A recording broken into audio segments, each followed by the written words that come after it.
ఉడుగో జన్మిదమో కమండలో నాకు ముంగియో దండమో వడుగే నెక్కడ భూములెక్కడ కరు వామాక్షులు అస్వంబులెక్కడ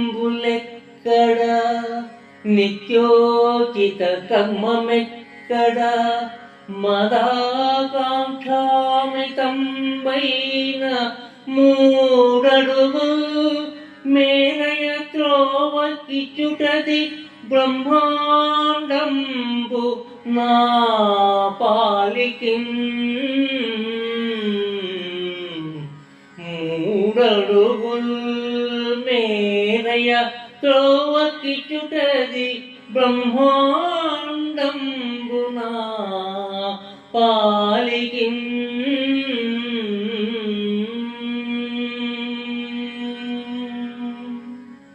ఇలా మరీ ఇంత చిన్న దానమా?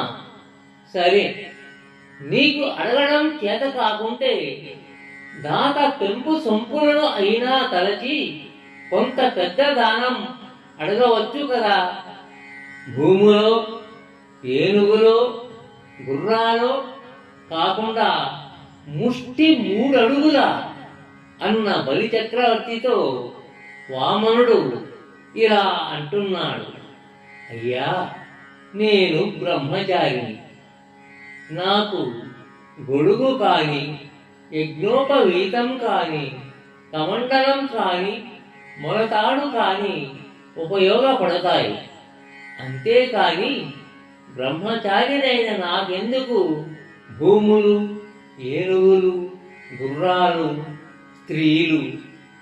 నా నిత్య కృత్యాలకు వాటితో పని లేదు కదా. కాలని తోసివేయకుండా నే కోరిన ఆ 3 అడుగుల చోటిస్తే అదే నాకు బ్రహ్మాండం అని ఈ పద్యం యొక్క తాత్పర్యం.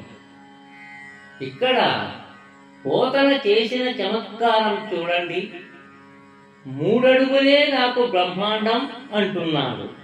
ఏదైనా చిన్న కోరిక కోరి అది చేయండి చాలు, నాకదే 10,000 అని ఇప్పటికీ మనం అంటూ ఉంటాం.